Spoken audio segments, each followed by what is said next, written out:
déjà été ami avec des gens qui mentent sur tout et n'importe quoi?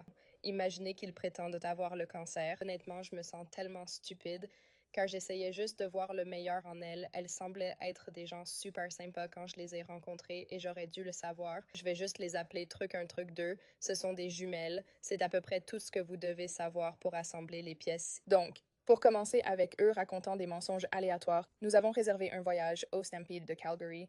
Nous étions amis depuis probablement 2 ou 3 mois à ce moment-là, mais nous nous sommes dit, ils sont partants pour les choses, je suis partant pour les choses, réservons ce voyage, et nous sommes 5 à y aller. Donc c'est moi, mon ami, eux deux et leur ami. Donc, à peu près la toute première nuit où nous arrivons au Stampede, l'une d'elles est dans la pièce avec nous, une autre est dans une autre pièce en train de se préparer, et celle qui est avec nous commence à pleurer et à dire comment elle se sent. Elle va pratiquement mourir, elle a un cancer et est sur une liste de greffe, et elle fait des allers-retours à l'hôpital depuis 1 mois sans que nous le sachions. Je n'y crois pas, mon ami n'y croit pas. On est un peu comme en train de rire de ça parce que, pas pour être méchant ou quoi que ce soit, mais on est juste comme on ne te croit pas.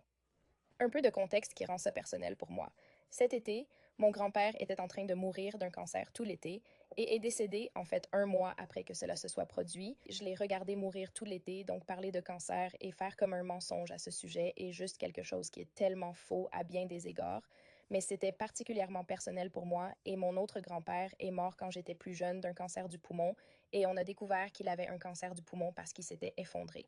Et donc j'évoque ça, je dis comme fille, tu n'as pas de cancer du poumon et tu n'es définitivement pas sur la liste de greffe de poumon parce que comme si tu l'avais vraiment, tu ne serais pas là et tu ne pourrais pas faire la fête parce que comme mon grand-père s'est effondré quand il avait un cancer du poumon parce qu'il ne pouvait pas respirer, je ne pouvais plus les supporter. Donc j'ai laissé genre truc en sortir seul et truc 2 est resté avec nous et moi et mon ami, on lui parlait genre fille, genre c'est pour de vrai parce que genre elles sont toujours deux ensemble, on les a rarement séparées et elle est là à nous dire genre ouais, elle ment un peu beaucoup et elle pose des problèmes et elle blesse beaucoup d'amitié.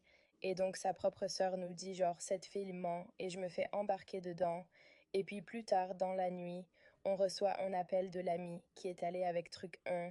Et là j'étais comme les gars, vous devez venir à l'escalier tout de suite. Il y a genre une urgence. On court dans l'escalier et il y a truc un allongé évanoui dans la cage d'escalier, prétendant qu'elle est inconsciente. Et je demande à l'amie genre combien elle a bu parce que c'était ma première pensée, genre, oh, peut-être qu'elle a trop bu et c'est genre n'importe quoi. Mais elle est là, genre, elle n'a pas vraiment bu beaucoup.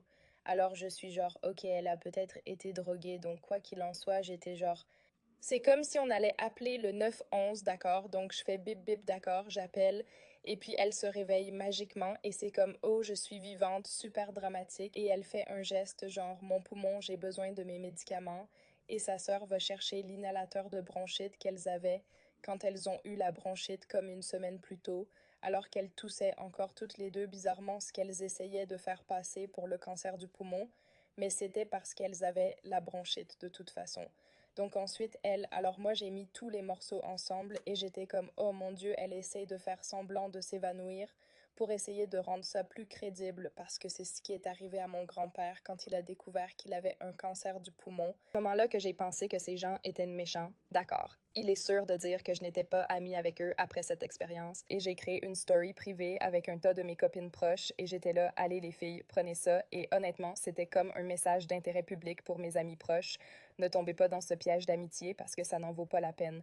Eh bien, le week-end dernier, ça faisait des années et j'étais complètement passée à autre chose maintenant, mais ces deux personnes sont venues et elles m'ont dit hey, alors tes amis avec les jumeaux, non? Et j'étais là, je n'avais pas entendu ça depuis une éternité. Ils sont comme, eh bien, tu ne croirais pas ce qui nous est arrivé. Et j'étais comme, ma chérie, laisse-moi te croire. Tout ce que tu dis, je te crois déjà. Et presque mot pour mot, ce qu'ils m'ont fait, ils leur ont fait, y compris faire semblant d'avoir un cancer. Je ne pense pas qu'ils l'avaient cette fois, mais leur mère l'a eu ou quelque chose du genre, juste bizarre, genre fou. Donc, il va sans dire qu'on va commencer un petit groupe de soutien pour traumatisme à cause de ça parce que sérieusement, c'est dingue. Mais oui, si ça vous est aussi arrivé, soyons amis, allons boire un verre et parlons-en parce que c'est quoi ce truc?